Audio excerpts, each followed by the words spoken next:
کی فکر یہ غالب رہے تو انشاءاللہ آپ دیکھیں گے کہ حالات ٹھیک ہو جائیں گے اور بالکل ویسا ہی ہوگا جیسا آپ چاہتے ہیں۔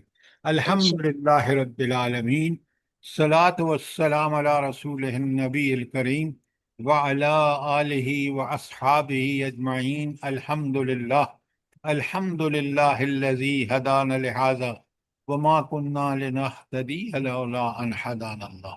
رب اشرح لی صدری ویسر لی امری واحلل عقدۃ من لسانی یفقہوا قولی، آمین یا رب العالمین۔ آج ہم نے آیت نمبر 39 شروع کرنی ہے سورہ زمر کی۔ اس سے پہلے آپ کا کوئی سوال ہو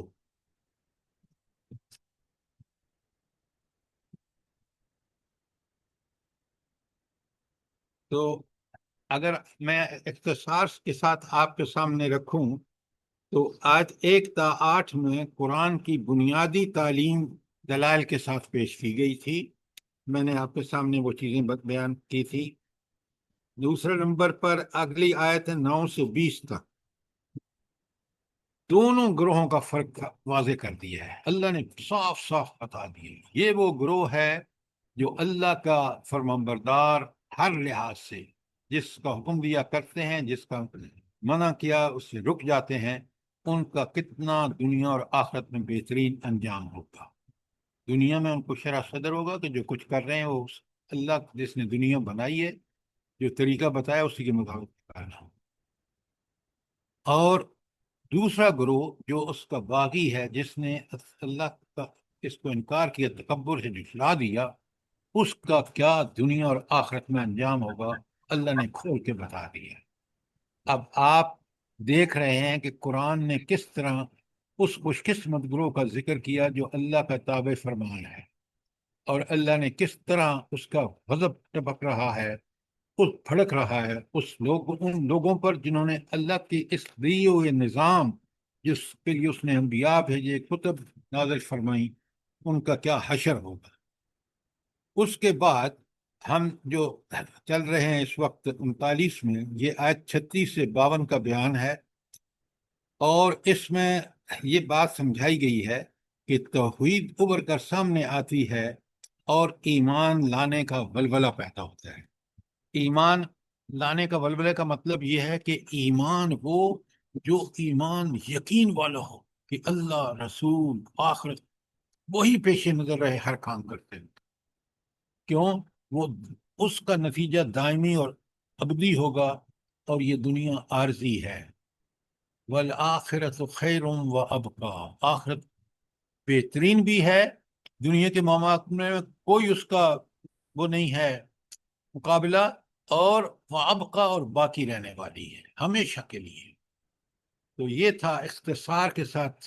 اب میں آیت 39 شروع کر رہا ہوں، اگر کوئی آپ کا سوال ہے تو پوچھ لیں ورنہ میں شروع کرتا ہوں۔ بسم اللہ الرحمن الرحیم۔ بڑے غور سے دیکھیے، یہ آپ جو فکر ہے نا، آپ کو بڑی اچھی فکر ہے کہ میں کیوں نہیں اس طرح سمجھتا یا سمجھتی۔ آپ ذرا آیت 39 کو بڑے غور، قل، اے اللہ کے رسول اعلان کر دیجئے، یا قوم، اے میری قوم کے لوگوں، اعملوا علی مکانتکم، تم اپنی جگہ پر کام کیے جاؤ۔ اے میری قوم کے لوگوں، اپنی جگہ پر کام کیے جاؤ، انی عامل، میں بھی عمل کرنے والا ہوں، فسوف تعلمون، تم انقریب جان لو گے۔ اچھا، یہ اللہ کے رسول کیوں اعلان کر رہے ہیں؟ اللہ کا حکم ہو کہ کیوں اعلان کر رہے ہیں؟ جلدی بتائیں۔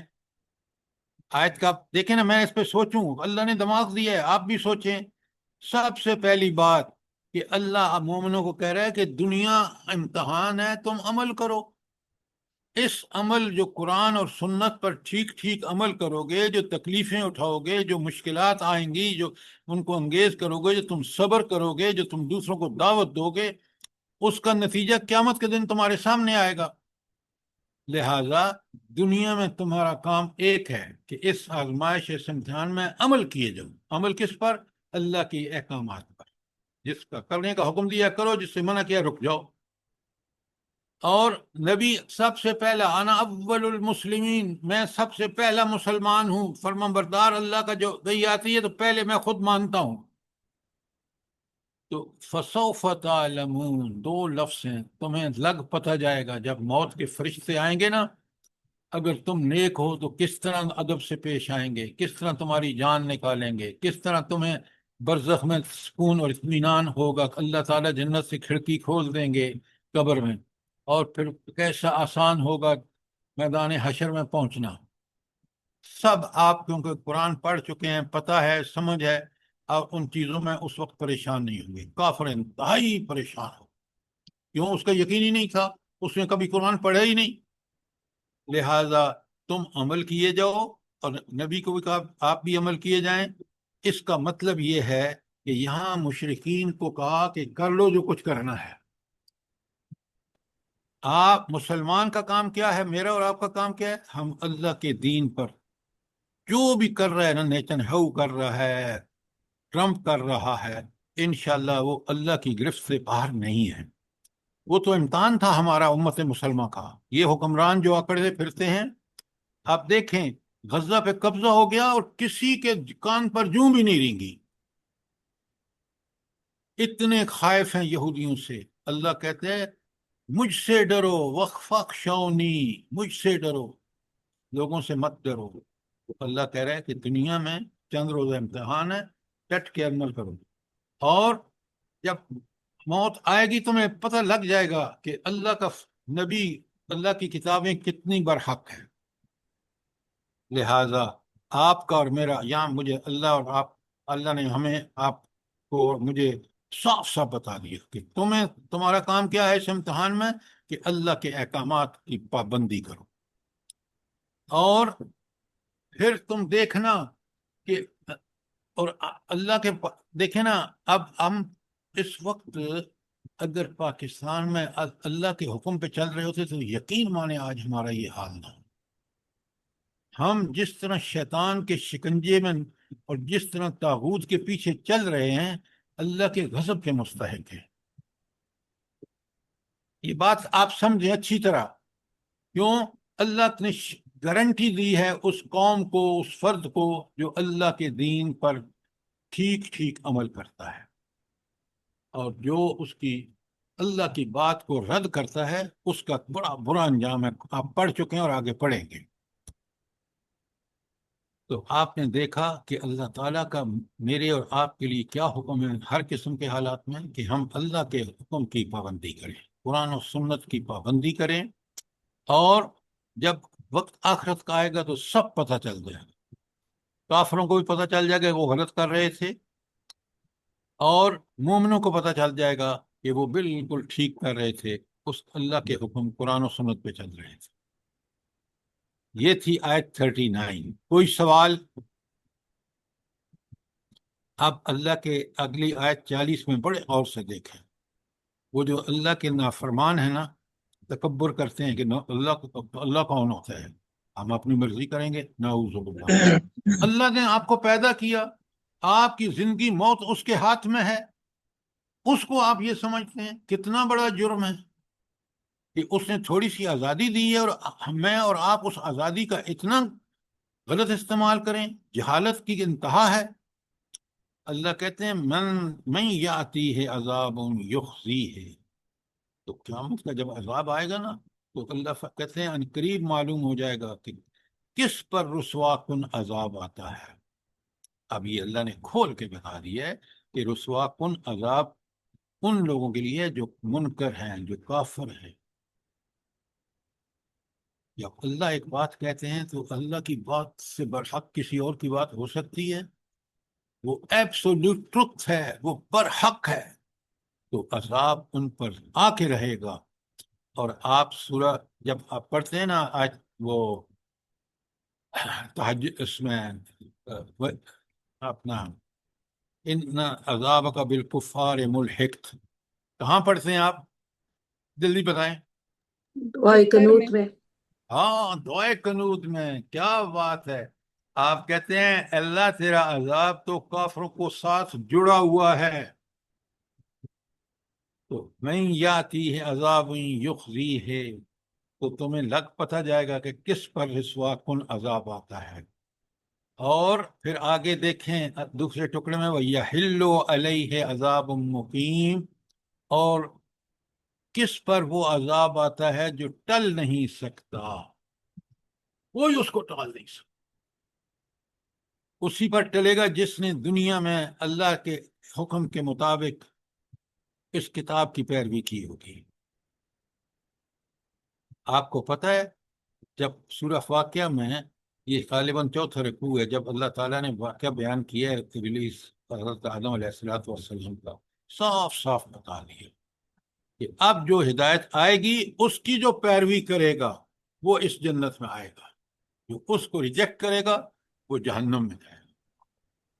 اللہ نے فیصلہ بڑا شروع میں بتا دیا، اور ہر نبی نے یہ آ کے کہا، ہر نبی نذیر ہے، وہ وارننگ دے رہا ہے کہ نہیں مانو گے جہنم میں جاؤ گے، اور وہ خوشخبری دے رہا ہے ان لوگوں کو کہ یہ اللہ کا پیغام جو بذریعہ وہی میرے پاس آ رہا ہے، اگر تم نے اس کو قبول کر کے اس کے مطابق زندگی گزاری تو تمہیں جنت جیسی لاجواب جزا ملے گی۔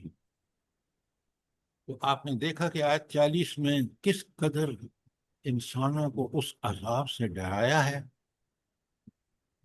اللہ تعالیٰ مجھے بھی اور آپ کو اللہ کے اس عذاب سے، نافرمانی پر اللہ گرفت کرے گا، ہم ڈریں۔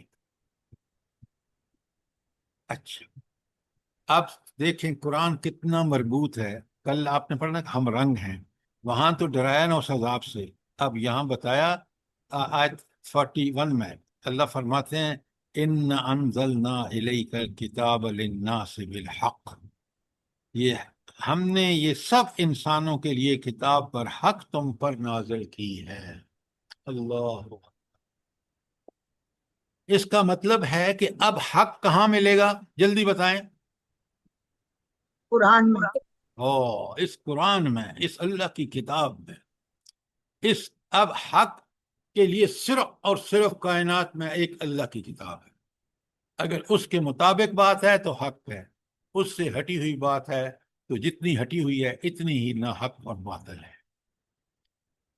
تو یہ ایک اعلان ہے اللہ کی طرف سے، ان انزلنا الیک الکتاب، ہم نے یہ کتاب نازل کی ہے للناس، ساری انسانیت کے لیے، بالحق، حق کے ساتھ۔ اب اللہ تعالیٰ فرماتے ہیں، کیونکہ آزادی دیے نا، بڑے غور سے دیکھیے اگلا، اس کا نیکسٹ حصہ ہے فَمَنِ اهْتَدَىٰ فَلِنَفْسِهِ، اب جو سیدھا راستہ اختیار کرے وہ اپنے لیے۔ کیا مطلب ہے؟ کہ سیدھا اختیار کرے گا، اللہ کے ہدایات کے مطابق چلے گا تو وہ اس کو فائدہ اس کی ذات کو ہوگا، دنیا میں بھی اللہ کی رحمتوں اس کے ساتھ رہیں گی، دنیا میں بھی اس کی امداد اور اس کے ساری اس کو معاونت حاصل رہے گی، اور آخرت میں جنت میں جائے گا۔ تو فَمَنِ اهْتَدَىٰ، جس کسی نے سیدھا راستہ اختیار کیا، فَلِنَفْسِهِ، وہ اس کا فائدہ اس کی اپنی ذات کے لیے۔ کتنی پیاری بات ہے۔ وَمَنْ ضَلَّ، اور جس نے گمراہی اختیار کی، جو بھٹکے گا۔ اچھا، دلہ کا مطلب یہاں کیا ہے؟ جلدی بتائیں۔ گمراہ ہوا، اللہ تعالیٰ کے احکامات کی پرواہ نہ کی۔ نافرمانی کی اللہ کے احکام کی۔ ہاں، اللہ کی نافرمانی کی، وہ گمراہ ہے۔ اصلی راہ وہی ہے جو اللہ نے بتایا ہے، صراط مستقیم، ان ھذا القرآن یہدی للتی ہی اقوم، سب سے سیدھا راستہ صراط مستقیم قرآن کا راستہ ہے۔ جو قرآن پڑھے نہیں، قرآن سمجھے نہیں، قرآن کے قریب نہ جائے، اس کو پتہ کیا ہے کہ سیدھا راستہ کیا ہے؟ بتائیں نا مجھے، کتنی بڑی بات ہے۔ وَمَنْ ضَلَّ، جس نے گمراہی اختیار کی، آگے فرمایا فَإِنَّمَا يَدِلُّ عَلَيْهَا، تو اس کا وبال بھی اسی کے سر پر ہوگا۔ دنیا میں اللہ کا غضب، اللہ کی نافرمانی میں حیوانوں کی زندگی، حالانکہ اللہ نے اس کو انسان بنا کر کتنا بڑا اپنی خلافت کا منصب اس کو دیا، وہ بدبخت اپنی خواہشات، شیطان اور طاغوت کے پیچھے چل کر دنیا میں اپنے آپ کو حاکم کہتا رہا، لیکن وہ اللہ سے کتنا دور تھا اپنے آقا سے. تو جو یہ کام کرے گا اللہ تعالیٰ کہتے ہیں کہ تو وہ پھر اس کا وبال بھی اسی کے سر پر ہوگا. اور اللہ اپنے نبی کو کہتے ہیں آپ پریشان کیوں ہوتے ہیں؟ وَمَا أَنْتَ عَلَيْهِمْ بِفَقِيرٍ، اور تم ان کے ذمہ دار نہیں ہو. آپ کا کام کیا ہے؟ نبی کریم صلی اللہ علیہ وسلم کا کیا کام ہے؟ ہر نبی کا کیا کام ہے؟ کہ وہ لوگوں کو سیدھے راستے کا پورا کھول کے بتا دے، عمل کر کے بتا دے. اب اگر وہ نہیں کرتا تو اللہ نے اس کو تھوڑی سی محدود آزادی دی ہے، اس کا وبال بڑا سخت ہے. اللہ تعالیٰ مجھے اور آپ کو ہدایت اور قرآن سے پڑھنے سمجھنے اس پر عمل کرنے کی توفیق عطا فرمائے. آمین ثم آمین ثم آمین. اچھا، کوئی سوال آیت 41 کے بارے میں؟ آپ بڑے غور سے سنیے آیت 42. اس لیے میں غور سے کہہ رہا ہوں کہ آپ اور میں کبھی ان چیزوں پر اس طرح غور نہیں کرتے جس طرح قرآن کہہ رہا ہے. آپ ذرا غور سے سنیں. اللہ تعالیٰ فرما رہے ہیں آیت 42 میں، اللہ یتوفی الانفس حین موتہا، وہ اللہ ہی تو ہے جو موت کے وقت روحیں قبض کر لیتا ہے. تو زندگی اور موت کون دیتا ہے؟ اللہ. اللہ اکبر، اللہ اکبر. یہ ہم پتہ نہیں کیوں آپ اور میں بھی اکثر موقعوں پر اس بات کے سے اعراض کرتے ہیں. پیدا بھی اس نے کیا ہے، کس طرح پیدا کیا؟ میں اور آپ اپنی پیدائش پہ غور تو کریں. آپ جو مائیں ہیں، آپ سوچیں کہ بچے کو پیدا کرنے کے لیے بچے کی اس زندگی جو اس کی ماں کے پیٹ میں ہے، کس نے وہ سارے بندوبست کیے ہیں کہ وہ بچہ خوراک لیتا ہے، زندہ رہتا ہے. سبحان اللہ و بحمدہ سبحان اللہ. پہلی بات کہ اللہ یتوفی الانفس حین موتہا، اللہ ہی ہے جو موت کے وقت روحیں قبض کرتا ہے. اور آگے جو بات ہے نا، یہ ہے وہ ہمارے روزمرہ کی ہمارا مشاہدہ ہے، لیکن ہم اس مشاہدے سے کیوں پتہ نہیں پوری طرح آگاہ نہیں ہیں. بڑے غور سے سنیے.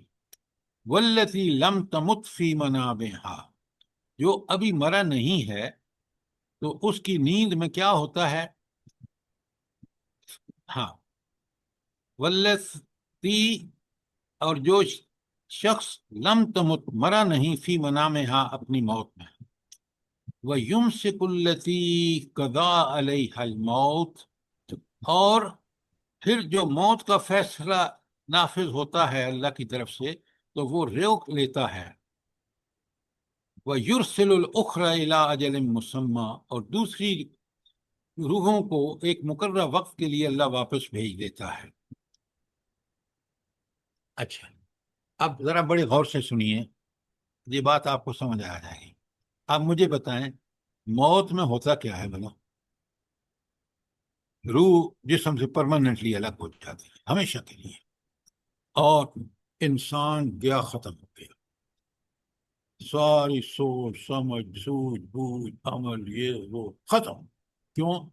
جسم یہ روح کی وجہ سے وہ ساری حرکات تھی. اب روح الگ ہو گیا، جسم اب آپ کہتے ہیں یہ مردہ ہے. بالکل نیند میں بھی انسان کے ساتھ یہی حال ہوتا ہے. جب انسان سویا ہوا ہوتا ہے تو اس کی ساری فیکلٹیز، اس کی ساری صلاحیتیں معاف ہوتی ہیں. سوچنا، سمجھنا، عمل کرنا، کوئی کام نہیں کر سکتا. اور ایک بڑی اچھی اس کی مثال ہے، سویا اور مویا برابر ہے. یعنی سونے والا شخص اور مرنے والا برابر ہیں اس حد میں کہ نیند میں اس کے یہ ساری صلاحیتیں ختم ہو گئی.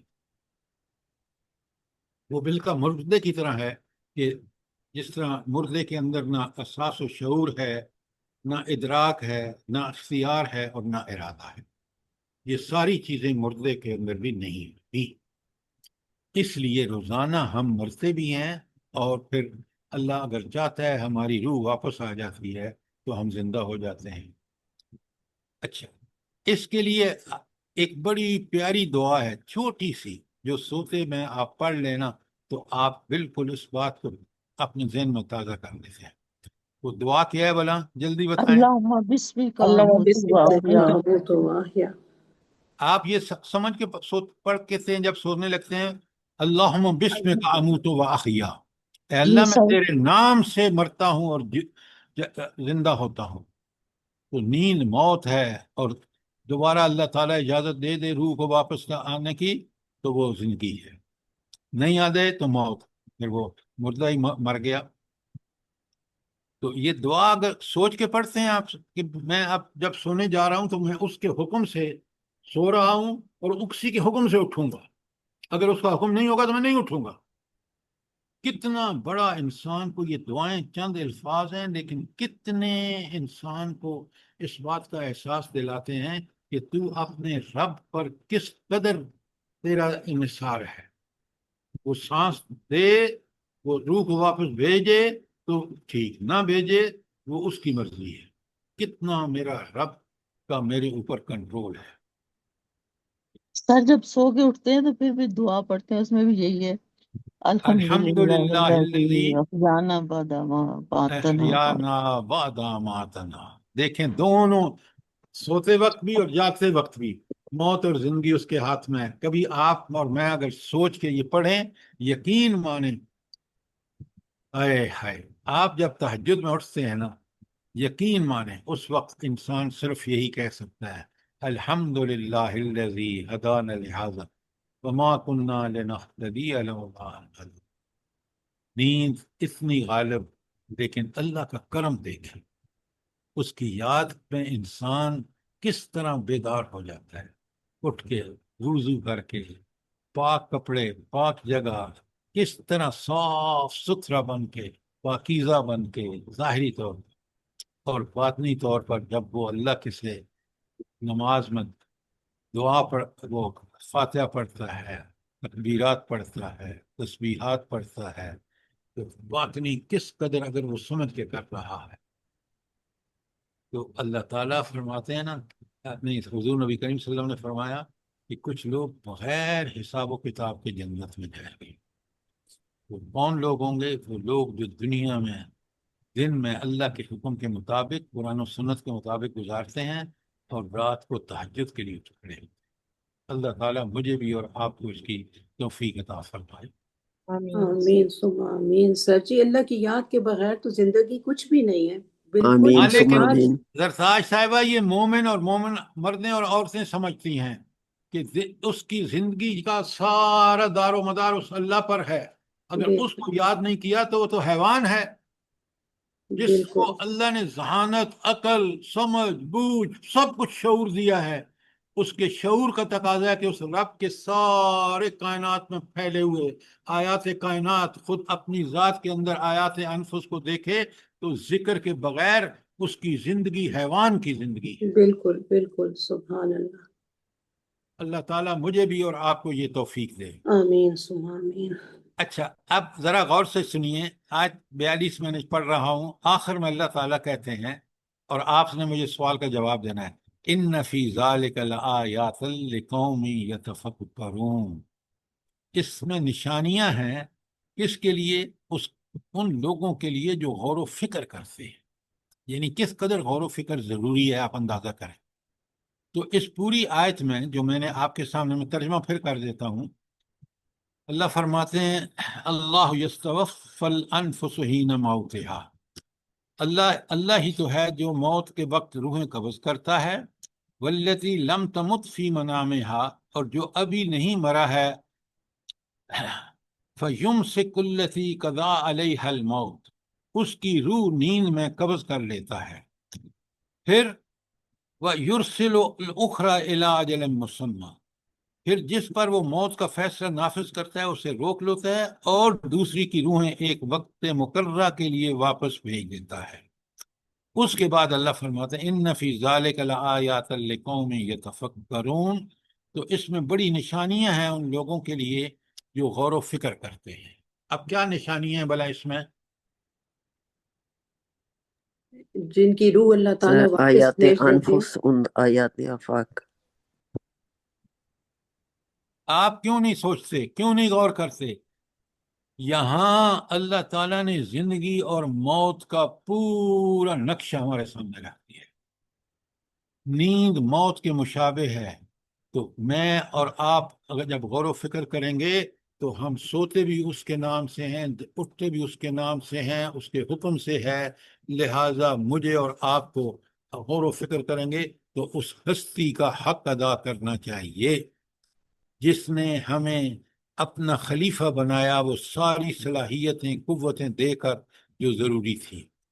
اگر میں نے اور آپ نے اس کا ٹھیک ٹھیک غور و فکر کے بعد اس مقام کو نہ پہچانا اور عمل نہ کیا تو بڑا خسارے کا سودا ہوگا۔ یہ ہے فکر، یہ غور و فکر کا نتیجہ ہے کہ جس طرح نیند میں میری سارا شعور، فہم و ادراک، اختیار، ارادہ سب اسی طرح معطل ہوتا ہے جیسے مردہ آدمی کا ہوتا ہے۔ کیسی مثال دی ہے اللہ نے، ذرا غور و فکر تو کرو۔ سر جی ایک دن جو ہمارا آتا ہے اور ایک رات آتی ہے، اس کے بعد پھر دوبارہ زندگی ملتی ہے، وہ یہ ہے کہ ہماری زندگی میں سے مسلسل کمی ہوتی چلی جا رہی ہے اور ہم اللہ سے قریب ہوتے جا رہے ہیں موت سے۔ یہ بات آپ کی بالکل ٹھیک ہے کہ ہم ایک مقرر زندگی لے کے آئے ہیں، اتنے سال اتنے مہینے، اب اس میں سے ایک دن کم ہو گیا۔ جب ہم رات کو سوئے اور صبح اٹھے تو ایک رات دن اور رات گیا۔ لہذا یہ ساری غور و فکر، ان فی ذالک لآیات لقوم یتفکرون، جو غور و فکر کرتے ہیں کہ رب کا نظام کتنا برحق ہے، اور میں نے وہ جو اپنا خلافت کا منصب پورا کرنا ہے اس میں کتنی کمی کی ہے، کتنی زیادتی کی ہے۔ کیوں؟ وہ اللہ تو ہر وقت میرے حساب لکھ رہا ہے اور جانتا ہے، لہذا کتنی بڑی بات ہے۔ ان فی ذالک لآیات لقوم یتفکرون، جو حیوانوں کی طرح زندگی گزارتے ہیں، جو سوچ و فکر جو اللہ نے دی ہے، جو صلاحیتیں دی ہیں، جو اس نے انسان کے اندر نیکی اور بدی کی پہچان رکھی ہے، اس کا خیال نہیں کرتے۔ وہ دیکھیں کہ وہ اللہ تعالیٰ کے اس منصب کو پورا کر رہے ہیں جو اللہ نے بتایا ہے، تو آپ دیکھ رہے ہیں کہ زندگی اس کا نام ہے جب اللہ تعالیٰ روح کو واپس کر دیتا ہے، اور موت وہ ہے جو انسان سو جاتا ہے، یا یہ تو ٹیمپریری موت ہے، لیکن حقیقی موت وہ ہے جب جسم روح سے الگ ہو جاتا ہے، اور یہ سارا کنٹرول کس کا ہے؟ اللہ تعالیٰ کا ہے۔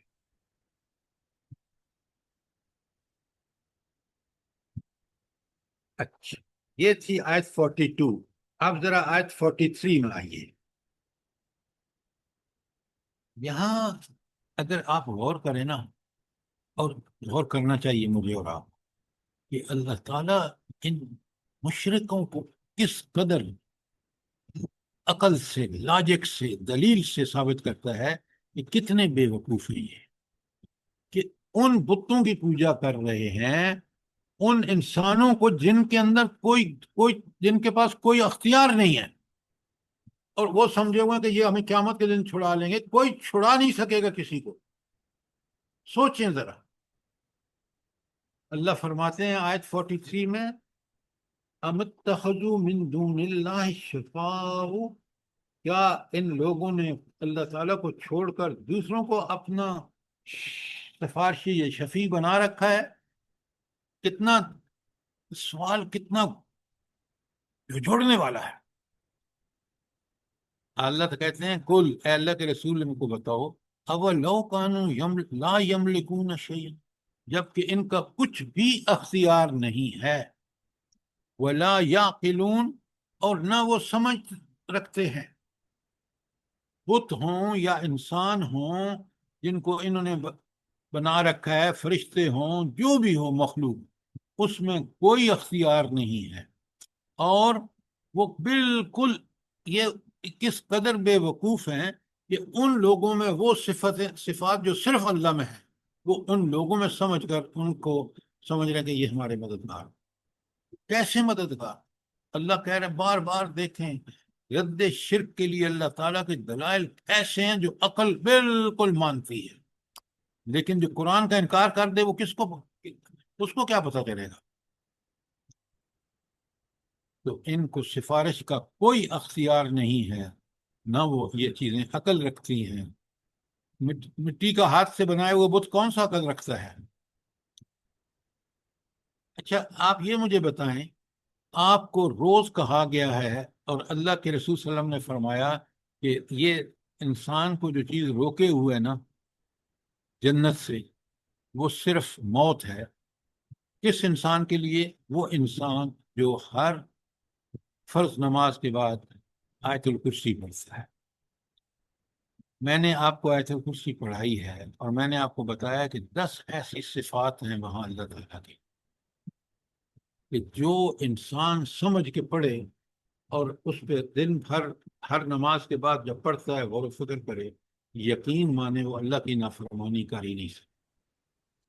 اور وہیں اسی میں کہا من ذا الذی یشفع عندہ الا باذنہ۔ یہ تو دور کی بات ہے کہ وہ بندے کو جو ان کافروں کا یا مشرکوں کا عقیدہ ہے کہ وہ ہمیں اللہ تعالیٰ جو ہے وہ ادھر ادھر دیکھے گا وہ نکال کے لے جائیں گے، اور نعوذ باللہ اللہ تو کہہ رہا ہے کہ مجھے بتاؤ ہے کوئی شخص جو اللہ کے پاس سفارش کرے بغیر اس کی اجازت کے؟ یہ تو دور کی بات ہے کہ نکال کے لے جانا، کہ سفارش نہیں کر سکتا جب تک اللہ تعالیٰ کی اجازت نہ ہو۔ ذرا غور کریں، یا میں اور آپ اس کو صرف پڑھتے رہیں، پڑھ کے سمجھے نہیں، سمجھ کے اس کو اپنی زندگی کا حصہ نہ بنائیں۔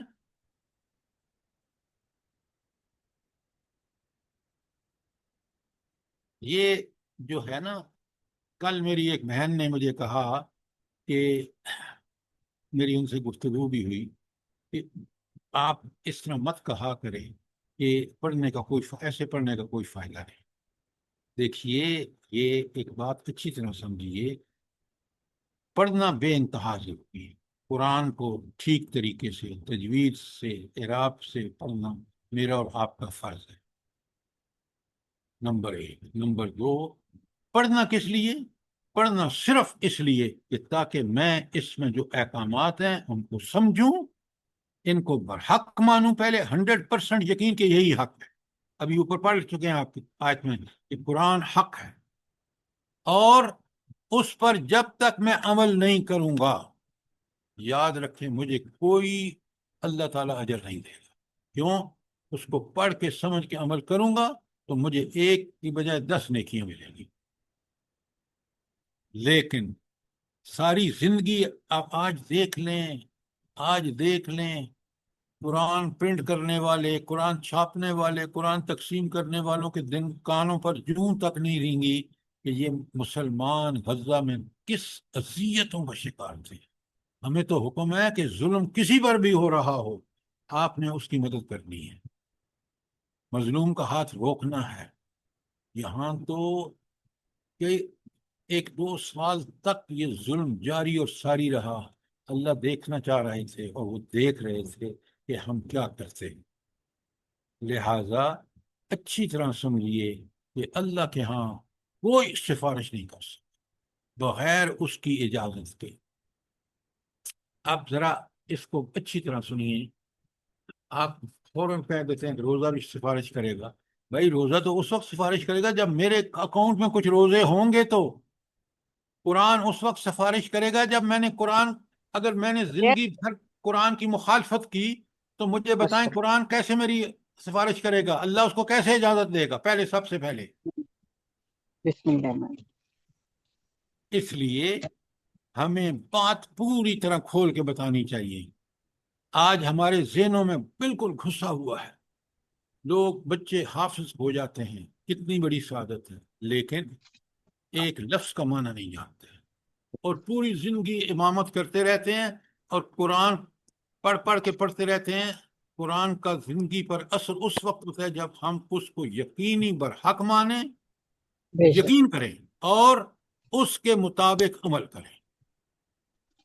تو پڑھنا فرسٹ پیر، ٹھیک پڑھنا ضروری، تجوید اپنا کے تکلیف اس ساتھ، طرف کر اعراب کے ساتھ۔ بائک بند کرو، کس کا ہے؟ اور اس کے بعد اگر عمل نہ کیا تو پھر آپ دیکھ لیں وہ شخص جو اللہ کے ہاں اللہ کے احکامات پر عمل نہیں کرتا وہ اللہ کے غضب کا شکار ہوتا ہے. اس کے رحمت تو اسی وقت ملتی ہے جب ہم پڑھ کے سمجھ کے اس پر عمل کرتے ہیں, اس کو 100% حق جانتے ہیں. کوئی سوال آپ کا؟ سر جی سوال تو نہیں، لیکن ایک بات یہاں جو آپ نے پہلے بھی بہت دفعہ ہمیں بتائی ہے کہ جب تک ہماری عبادات، معاملات، معیشت، معاشرت، تمدن، ہر چیز اس کے مطابق نہیں ہو جاتا، وہ قبولیت کیسے ہو سکتی ہے سر جی؟ کیسے قبولیت ہوگی اس عبادت کی جو ہم اپنی مرضی سے کرتے جا رہے ہیں؟ ہمیں پتہ ہی نہیں ہے وہ طریقہ اللہ اور اس کے رسول نے بتایا ہوا، اس کے دیکھیے مطابق ہمارے تمام معاملات ہونے چاہیے. میڈم, آپ اگر ماشاء اللہ آپ تو روز درس دیتی ہیں, وہ جو سورہ بقرہ کی آیت 208 ہے, ادخلوا فی السلم کافہ, پورے کے پورے. اب پورے کے پورے کا مطلب ہے ایمان ہو, یقین ہو, عبادات ہوں, اخلاق ہوں, معاملات ہوں, پورے کے پورا. یہ ہے مطالبہ اللہ کا. اور جہاں جہاں آپ اپنی انحراف کر رہا ہوتا ہے شیطان کے نقش قدم پر. آیت میں آگے لکھا ہے اور دین پر پارشل عمل کرنا, جزوی عمل کرنا, کچھ کو ماننا اور کچھ کو نہ ماننا. آپ دیکھ لیں آج امت مسلمہ کا یہی حال ہے. ان کو اللہ کہتے ہیں آج بقرہ کی آیت 85 کہ اگر تم نے پورا کچھ پہ ایمان لائے اور کچھ پہ ایمان نہ لائے, کچھ کو مانا اور کچھ کو نہ مانا, تو دنیا کا بھی عذاب اور آخرت دونوں عذاب تمہارا مقدر ہوں گے. اب اس کے بعد کوئی گنجائش رہ جاتی ہے کہ آپ پارشل جزوی عمل کریں؟ بالکل بھی نہیں سر جی. تو آیت 43 جو میں نے آپ کے سامنے رکھ رہا تھا کہ مشرکین کی کتنی بڑی حماقت ہے کہ ہاتھوں میں بت بنا کے ان کی پوجا کرتے ہیں, اور طاقتیں اس میں سمجھتے ہیں کہ اللہ والی طاقتیں اس کے اندر. اور یہ مخلوق جو انسان ہیں جن کو پیر بناتے ہیں, پتہ نہیں کیا کرتے ہیں, وہ اللہ کے غلام ہیں, اللہ کے حکم کے پابند ہیں, کھانا وہ کھاتے ہیں, چلتے پھرتے وہ ہیں جس طرح اس نے حکم دیا ہے. صرف اللہ نے جہاں کہا کہ میری اطاعت کرو وہ نہیں کرتے, اللہ کس قدر ان پر غضبناک ہوتا ہے. اچھا, اب شفاعت کے بارے میں اگلی آیت بڑی کلیئر ہے, آیت 44. بڑے غور سے سنیں. اللہ تعالیٰ فرماتے ہیں کل, اے اللہ کے رسول اعلان کر دیجیے. میں اس ترجمے کے پیش نظر کل کا معنی ویسے تو کہو ہے, یہاں اعلان للہ الشفاعۃ الجمیع, ساری کی ساری سفارش کا حق کس کے پاس ہے, اختیار کس کے پاس ہے؟ اللہ تعالیٰ کے پاس.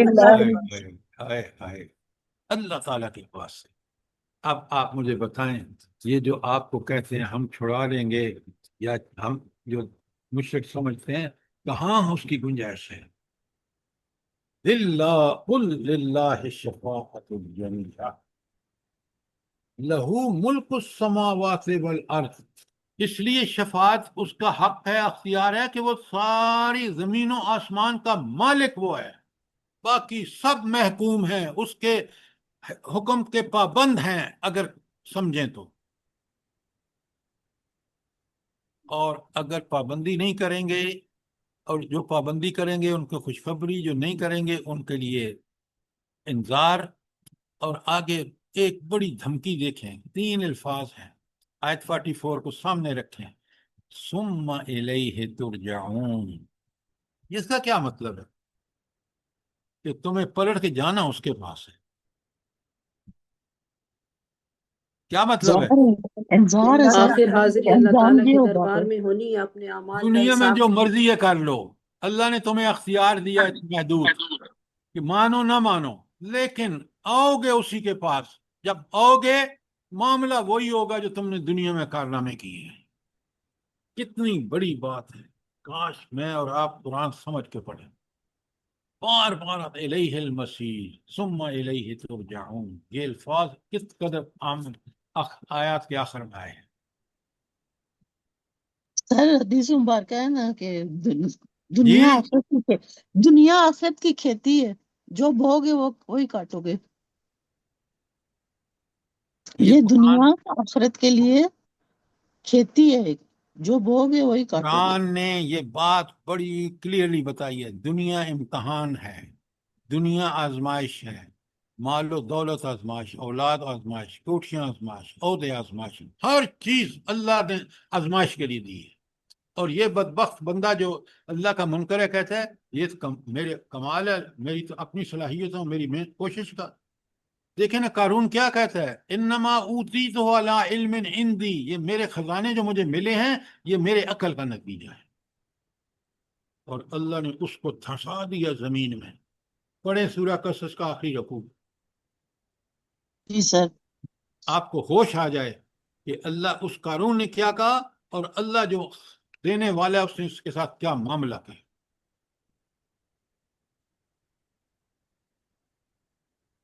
قرآن کو سمجھ کے پڑھیں خدا کے لیے۔ اچھا، اب آپ کا بھی بڑا تجربہ ہوگا اور یہ ہر زمانے میں لوگ ہیں۔ یہ کون لوگ ہیں جن کا، اچھا ایک بات اچھی طرح سمجھیں، یہ جو آخرت ہے نا یہ اللہ کے عدل اور جزا اور سزا کا ظہور کا دن ہے۔ اچھا، جس کے ماننے سے انسان پر بڑی بھاری ذمہ داریاں آئی۔ اگر آپ یہ مان لیں نا کہ آخرت کا دن عدل والا ہوگا، اللہ اس کا مالک اور اللہ ہی اس کا حاکم ہوگا، اور وہاں کسی کی کوئی سفارش نہیں چلے گی۔ سفارش یاد رکھیں اچھی طرح، سفارش وہاں ہوتی ہے جہاں کیسز بھی تھوڑے سے، یعنی گناہ تھوڑے زیادہ ہوں، ویسے 52% ہو گئے اور نیکیاں جو ہیں وہ 50% ہیں۔ اب یہاں اللہ تعالیٰ جو ہے شفاعت اور سفارش کا اجازت کس کو دیں گے؟ اگر قرآن اس کے کھاتے میں ہے کہ اس نے پڑھا، کوشش کی، اللہ قرآن کو اجازت دے گا۔ اگر اس نے روزے رکھے ہیں تو روزے کی اجازت دے گا۔ اللہ اس نبی کو، جس نبی کے لیے اس نے دنیا میں کوشش کی، اس کو اللہ اجازت دیں گے۔ لیکن اگر یہ کوئی چیز بھی نہ ہو، اور پھر آپ سوچیں اس کی رحمت سے تو یہ ممکن ہے، لیکن جو کس ایک 30% نیکیاں ہیں اور 70% برائیاں ہیں، کیا اللہ تعالیٰ بخش دے گا اس کو؟ بتائیں مجھے، عقل کیا کہتی ہے؟ آپ بتائیں مجھے۔ بالکل بھی نہیں۔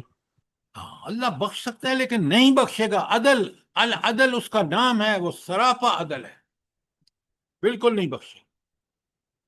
یہ تو آپ اور میں سمجھ سکتے ہیں کہ اللہ تعالیٰ صرف اس بندے کی سفارش ہوگی جس کا مارجنل کیس ہوگا، کہ کچھ تھوڑی سی گنجائش ہے۔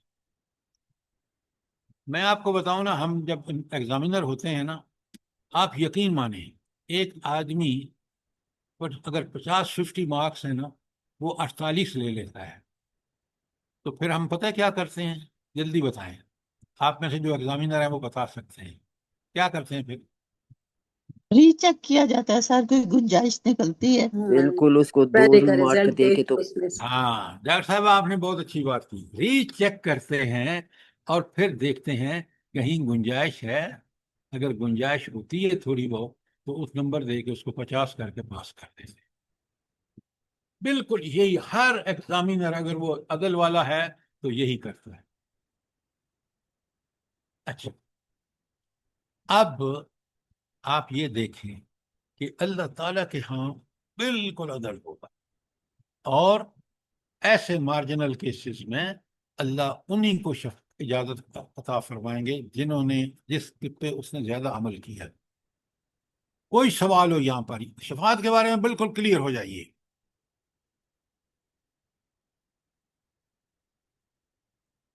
اچھا، اب آ جائیے آیت 45 پر، بڑی پیاری آیت ہے، اس لیے کہ سر آپ کا ایک اجازت دیں اگر اس پہ جی بات کر حکم۔ لوں سر۔ یہ اس کے ساتھ اگر جو اتنی مضبوط روایتیں ہیں کہ حضور قیامت کے دن شفاعت فرمائیں گے، حتیٰ کہ وہ کہہ رہے تھے کہ 3 دفعہ اللہ اجازت دے گا ان کو، اور جہنم میں سے جس کے دل میں رائی برابر ایمان بھی ہوگا اس کو بھی نکال لائیں گے۔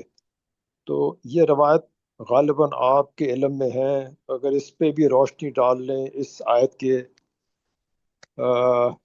روشنی میں۔ کہ یہ اچھا حق اب ہے یا نہیں. آپ بڑے غور سے سنیں اور آپ اس بات کو ایگری کریں گے کہ رائی جہنم سے نکال کر لائیں گے جس کی رائی برابر، تو اس کا مطلب ہے کہ عذاب تو اس کو فیس کرے گا نہیں کرے گا؟ بتائیں، آپ چپ کیوں ہیں؟ جی سر کرے گا، بالکل وہ تو کر تو رہا ہے. اس کا مطلب یہ ہے کہ گناہوں کی سزا کے بعد اللہ تعالیٰ نبی کریم صلی اللہ علیہ وسلم کو اجازت دیں گے، کیوں؟ اس کے دل میں رائی کے برابر ایمان تھا. تو جنت میں جانے کے لیے ایمان رائی کے برابر بھی ہونا ضروری ہے، اس لیے کہ وہ عذاب برداشت، پورا عذاب اس پہ گزرے گا، پھر اللہ تعالیٰ اجازت دیں گے. تو وہ ایکسیپشنل کیسز ہیں جہاں اللہ تعالیٰ نے، لیکن اگر انہی ایکسیپشنز کو لے کے رائی کے برابر ایمان ہوگا جنت میں چلا جائے گا نبی کریم صلی اللہ علیہ وسلم کی شفاعت سے، وہ نہیں جائے گا جب تک عذاب نہیں برداشت کرے گا. لکھا ہوا ہے نا، جنت جہنم سے لے کر نکال کے لائیں گے. بتائیں نا مجھے. بالکل، اور یہ بھی لکھا حضور اس وقت ہمارے تک. مولوی صاحبان لوگوں کو بتاتے ہیں کہ نبی کریم صلی اللہ علیہ وسلم بخشوا دیں گے. وہ کہتے ہیں جنت میں بھی اس وقت تک نہیں جائیں آپ گے اس جب تک حدیث کو نکال کیوں کے نہیں نہیں سامنے لائیں گے. رکھتے؟ سنے غور سے. آپ اپنی پیاری بیٹی حضرت فاطمہ سے کہتے ہیں میں وہاں تمہارے کسی کام نہیں آؤں گا. پھپھی سے کہتے ہیں میں تمہارے کام نہیں آؤں گا. کیوں؟ اللہ، آپ کا ایمان دنیا کے اندر آزمائش ہے، چاہے وہ نبی ہے، چاہے وہ نبی کے رشتہ دار ہیں، چاہے کوئی بھی ہے. اس سے بچے گا وہی جس کو اللہ نے مفروج الحال کر دیا ہے. لیکن ہر مومن جو ہے وہ دنیا میں اللہ نے اگر اس کو سلامت ہر چیز دی ہے تو اس کو کامیابی کے صرف اور صرف ایمان اور عمل صالح. وہ ایکسیپشن کیس ہے جو سفارش کا ہے، اور وہ مارجنل کیسز کے لیے. اب بات سمجھ آئی ہے کہ نہیں آئی؟ سر جو مارجنل کیسز آپ کہہ رہے ہیں وہ تو جہنم میں نہیں جائیں گے نا. وہ کیا ہے؟ وہ تو جہنم میں نہیں جائیں گے. جو مارجنل کیسز ہیں جو آپ فرما رہے ہیں وہ تو بخش دیے جائیں گے، لیکن باقی آپ کہہ رہے ہیں کہ وہ سزا بھگت کے پھر انشاءاللہ جنت میں جائیں گے.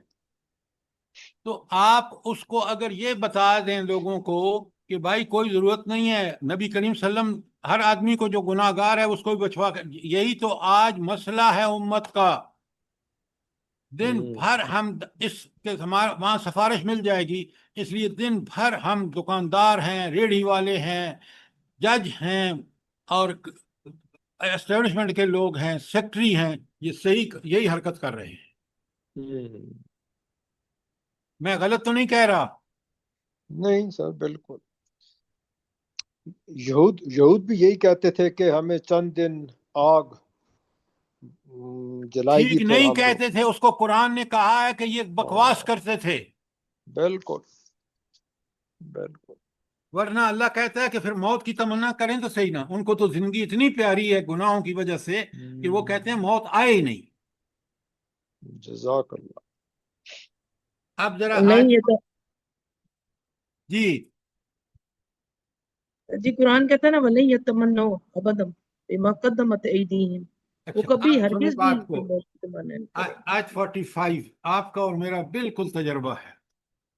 وہ لوگ جو اللہ پر یقین نہیں رکھتے نا، اور اللہ کی طاقتیں بتوں میں، ولیوں میں، پیروں میں، فقیروں میں سب سمجھتے ہیں کہ بس یہ سب کچھ ہے.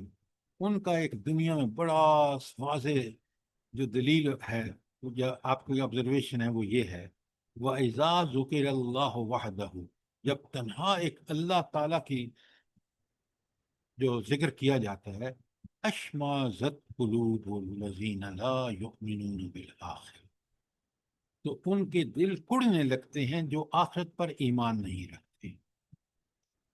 اچھا یہ کیوں کہا کہ ان کے دل کڑنے لگتے ہیں؟ خاص کر وہ لوگ جو آخرت پر ایمان نہیں رکھتے. سر کیا وہ موت کا نام بھی لینے نہیں دیتے، کہتے ہیں ہر وقت موت نہ یاد دلاؤ، ہر بات میں آج موت. میں ڈاکٹر صاحبہ آج ہمارا حال یہ ہے کہ مردہ سامنے دفن ہو رہا ہوتا ہے اور مجھے پتہ ہے کل میری ڈیڈ باڈی یہی آنی ہے. ہم اس کی فکر نہیں کرنے دیتے، نہ کرتے ہیں، دنیا کی گپوں میں لگے ہوتے ہیں. اس لیے کہ ہمیں آگے آ رہا ہے، ہمیں یہ نعوذ باللہ اگر صرف اللہ وحدہ لا شریک وہاں ہوگا اور عدل ہوگا اور یہ ہوگا وہ ہوگا، یہ ذکر ہو تو بڑے دل کھلنے لگتے ہیں ایسے لوگ۔ کن لوگوں کے؟ وہ لوگ جو سمجھتے ہیں بھئی اللہ پیر فقیر ہمیں نکال لیں گے، کوئی مسئلہ نہیں۔ تو یہ اتنا اہم مسئلہ ہے کہ آخرت کا، کہ ہم نے اس کے لیے ایک دلیل گھڑ رکھی ہے کہ ہمارے پیر وغیرہ جو ہیں وہ ہمیں بچا کے لے جائیں گے، اللہ سے بچا لیں گے۔ لہذا اللہ کا ذکر ہمیں برا لگتا ہے، لیکن جب ان پیروں فقیروں کا ذکر ہوتا ہے تو یقین مانے ان کے دل اچھلنے لگتے ہیں۔ آگے سر اللہ کہتے تیرے ہیں کھل اٹھتے ہیں۔ سنیں بات غور سے، وَإِذَا ذُكِرَ الَّذِينَ مِن دُونِهِ، جب ان لوگوں کا ذکر کیا جاتا ہے اللہ کو چھوڑ کر، یعنی جو ان کے پیروں فقیروں کا، اذا ہم یستبشرون، پھر وہ بڑے خوش ہو جاتے ہیں۔ کیوں؟ اب ان کا ذکر آیا ہے جو بقول ان کے کہ وہ انہیں چھڑا لیں گے۔ کوئی کسی کو نہیں چھڑا سکے گا، کوئی بھی۔ اللہ ایسا عدل ہوگا کہ جس عدل کے بعد عدل کا کوئی اور اتنا اچھا عدل ہو نہیں سکتا، آئیڈیل جسٹس۔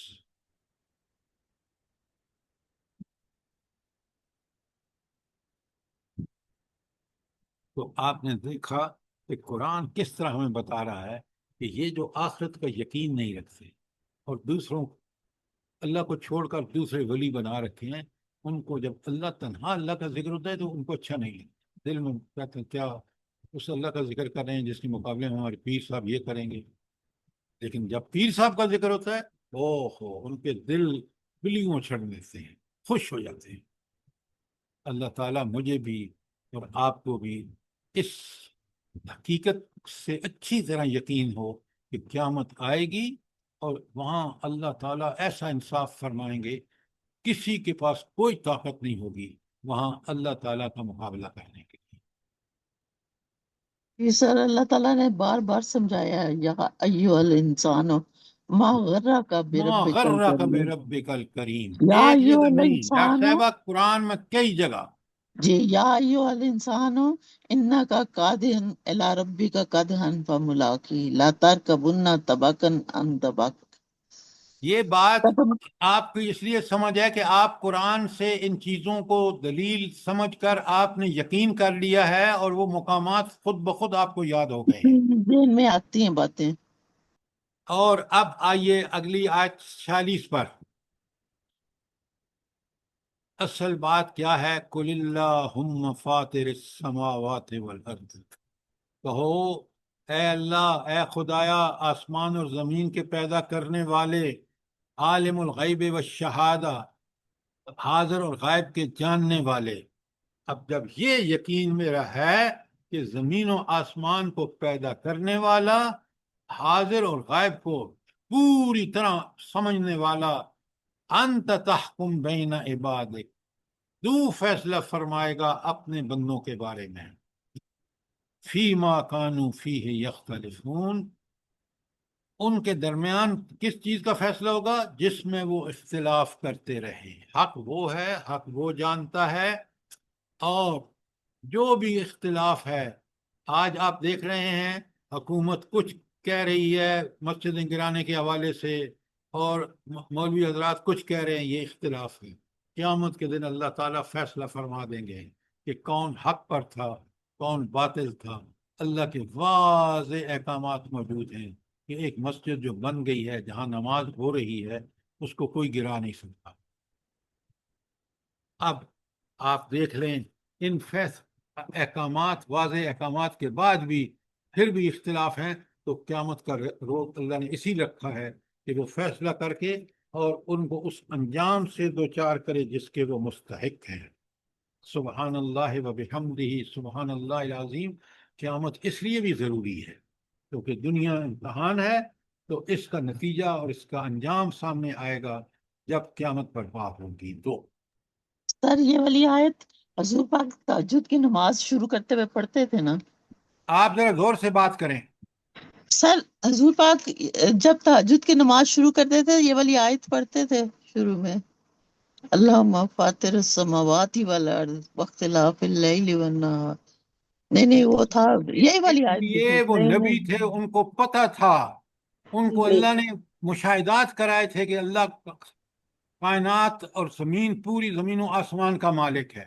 وہ جب نبی پڑھتے صلی اللہ تھے علیہ وسلم جو پڑھتے تھے وہ والی آیت ہے اللہم رب جبرائیل و میکائیل و جی اسرافیل، یہی والی جی آگے فاطر وہی السماوات بھائی والارض۔ صاحب، آپ میری بات سنیں، والی ہمیں بھی پڑھنا چاہیے اس یقین کے ساتھ کہ نبی کریم صلی اللہ علیہ وسلم کو اللہ نے نبی کریم صلی اللہ علیہ وسلم کو وہ سب کچھ مناظر دکھائے تھے جس کے نتیجے میں ان کا یقین تھا۔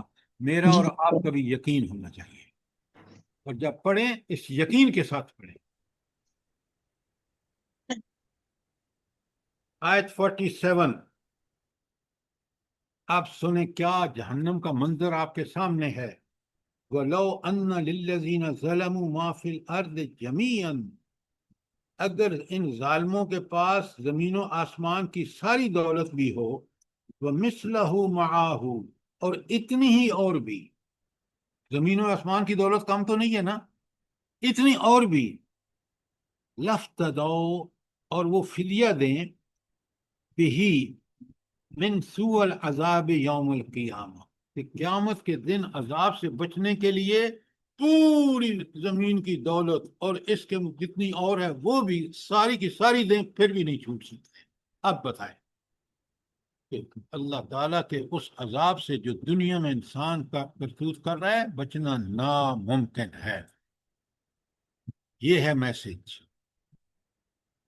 آج موقع ہے مجھے اور آپ کو کہ ہم پوری طرح اللہ کے تابع دار بن جائیں، اور اس صورتحال سے دو چار نہ ہوں کہ ہمارے نامہ اعمال میں اتنی برائیاں ہوں کہ ہم وہاں ناممکن ہے اس سے بچنا، جیسے یہاں بتایا گیا کہ پوری دنیا کی دولت اور اس کے جتنی اور بھی ہو وہ دے کہ وہاں اس عذاب سے بچ جائے، نہیں بچ سکتا۔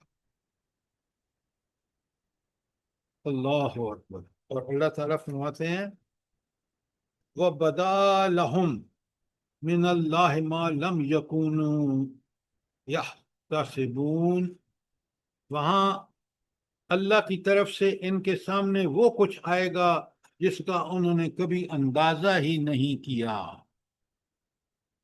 ان کے کرتوتوں کی سزا وہ ان کے سامنے آئے گی جس کا ان کے وہم و گمان میں بھی نہیں تھا۔ آپ بتائیں اس کیفیت سے دوچار ہونے سے پہلے دنیا میں انسان اللہ کی طرف رجوع کر لے، سچی تو استغفار کرے، گناہوں کی معافی مانگے، توبہ کرے، اس کی طرف اللہ کی طرف رجوع کرے۔ یہ آج پاکستان میں بالخصوص اور بالعموم سارے مسلمان ملکوں میں اور ساری انسانیت کو سر آج جی ایک سوال ہے کہ وَلَوْ أَنَّ لِلَّذِينَ ظَلَمُوا، یہ جو لوگ ظلم والے ہیں تو یہ شرک سے وابستہ ہے ساری یہ آیت جو ہے، جو شرک کرتے ہیں ان کے لیے؟ بھائی سارے وہ لوگ جو اللہ کا انکار، نبی کا انکار، قیامت آخرت کا انکار کر کے دنیا میں منمانیاں کرتے رہے، ظلموں، یہ وہ لوگ ہیں۔ بات سمجھ آئیے کہ نہیں آئی؟ جی سر جی۔ اچھا، اس کے بعد آپ دیکھیں کہ اللہ نے تو بتا دیا کہ وہاں پوری دنیا کی دولت اور اس جتنی اور بھی ہو، ان ظالموں کے وہاں بچ نہیں سکیں گے۔ وَبَدَا لَهُمْ، آیت 48، وَبَدَا لَهُمْ مَا كَسَبُوا، وہاں اپنی کمائی کے سارے برے نتائج ان پر کھل جائیں گے۔ یہ قیامت کے دن ہوگا۔ وَحَاقَ بِهِمْ مَا كَانُوا بِهِ يَسْتَهْزِئُونَ، اور وہی چیز ان پر مسلط ہو جائے گی جس کا یہ مذاق اڑاتے رہے۔ کیا مطلب ہے؟ جلدی بتائیں۔ بڑی پیاری آیت ہے، ٹکڑا بہت عمدہ ہے۔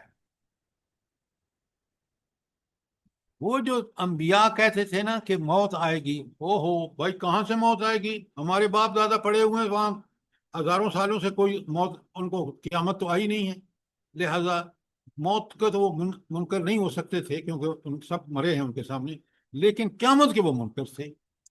اب اسی چیز نے جو قیامت کے منکر ہو کر انہوں نے طرز زندگی اختیار کیا، اللہ تعالیٰ کی نافرمانیاں کر کے اپنی خواہشات کے پیچھے چلے، شیطان کے پیچھے چلے اور دنیا میں ناکام ہوئے، اس کی وجہ سے اللہ تعالیٰ کہہ رہے ہیں کہ